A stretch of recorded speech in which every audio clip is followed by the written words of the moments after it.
Welcome to Volume 5, Issue 21 of the Master and Investing Newsletter. This week's ex-dividend date is the 23rd of May 2019. Let us have a look at what happened last week, because we had an interesting week last week.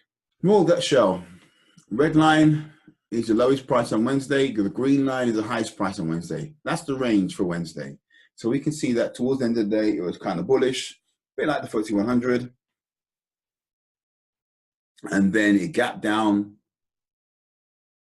and based on the closing price, it should have gapped down to this purple line right here, just above the red.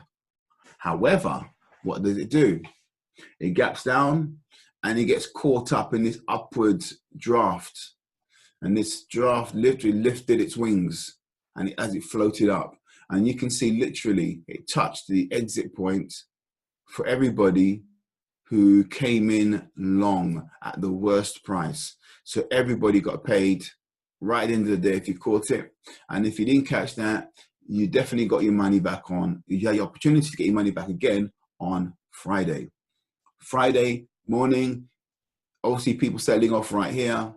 You can see a big sell-off right here, a spike on the volume, people taking their profits. But the upward pressure was very strong, and it gets floated right back up again. So anyone could take their money now at the higher levels, okay? Because everything above the green line means that everybody who went long has gotten their money back. Royal Dutch Shell was absolutely brilliant for long traders. Long traders received the dividend equivalent to 28.6%, and they got their initial investment capital back 2 days later. They came in on Wednesday and they came out on Friday.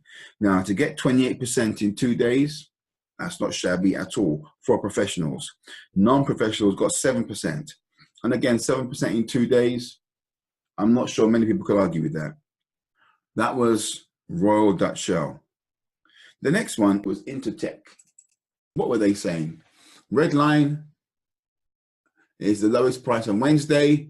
Green line is the highest price on Wednesday. Why is Wednesday relevant? Wednesday is the final qualification date to pick up dividends. What does it do? It hits the break-even point where the dividend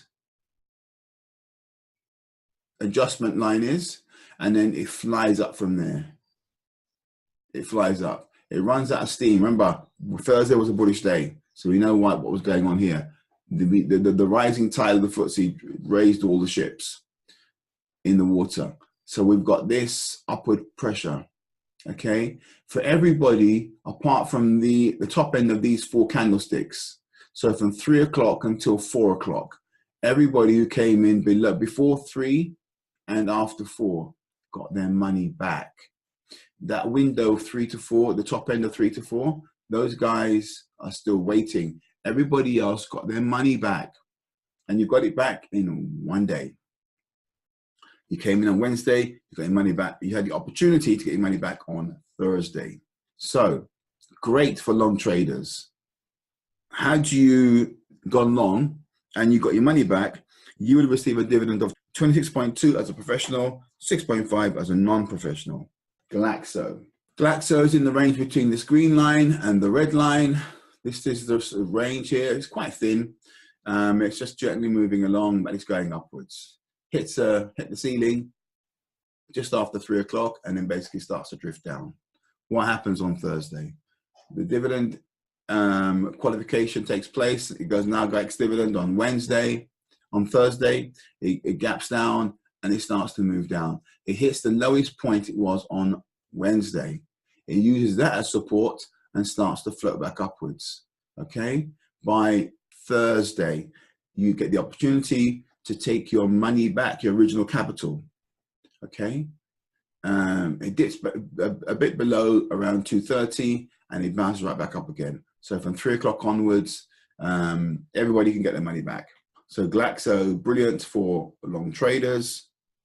Friday, it went up some more, and then it started to kind of float around. And then towards the end of the day, it started to, again, rise higher. ending at 1555.2, and the highest price on Wednesday was 1538.7. So you can see that everybody by Friday had the opportunity to get their money back. Had you been long, you would receive a dividend equivalent to 24.7% with a derivative as a professional. Non-professionals got a 6.2% dividend using a derivative. HSBC trading between on Wednesday, the qualification date for dividends, between the red line and the green line, bobbing along, as we can see. It gaps down because it paid a dividend. The dividend adjustment based on the close price was around 654, which is this line here. And then the milescope adjustment says that it should come down to here. And then from there, that will use that as support. What does it do? On Thursday, it basically finds support between the lowest price and the dividend adjustment price. Then it basically floats up, hits the moving average on the Bollinger Band, and then it floats down again. And then it breaks through and then basically stays on the upside of the Bollinger, on the upper half of the Bollinger, and then it basically heads for home. Everybody who came in this stock got their money back, for those who, and only those right at the top, which would have been around maybe 3:15 to 3:45, that half-hour window, and maybe right at the end, those guys didn't get their money back. Everybody else got their money back with HSBC. Long traders, what did you get? A professional got 23.2%, a non-professional got 5.8%, and they got their money back the very next day. Long traders paradise is what took place last week. Words of wisdom. When you let your enemy write your history, your future is doomed. When you let your enemy write your history, your future is doomed. I remember actually reading something from Winston Churchill, the former wartime Prime Minister of England. And he said this: history is going to be very kind to me, because he was going to write history, his own history. So he had his own memoirs, and he decided he was going to write his own history. And he was going to see to it that the history books was kind to him, because he was going to make sure of it. So he's an example of, he did not want his enemies writing his history for him, because his future reputation, i.e. post his death, his future reputation would be maybe not as pretty as he'd like it to be. And it's funny, because some people who want immortality, there are people in certain so-called secret societies who consider that what people say about you years after you've died is a form of immortality. Your name, like, is immortal. And if they can say nice things about you, then you've got a good reputation. And he was thinking about that, obviously, and he wrote his own history. And I thought it was really instructive that he had that perspective of history. You could even argue that the pharaohs were exactly the same. The pharaohs wanted to make sure that history would speak kindly of them, even though the Jews in the Bible tried to undo, what they had written on their temple walls about themselves. Especially in the case of Ramesses II, the Jews weren't having it.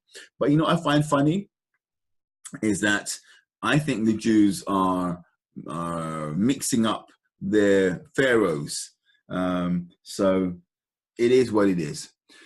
When you let your enemy write your history, your future is doomed. This is according to Ankh Eku from bettermarketingmastery.com. Okay, that's all for this week. Happy investing. Take care, guys.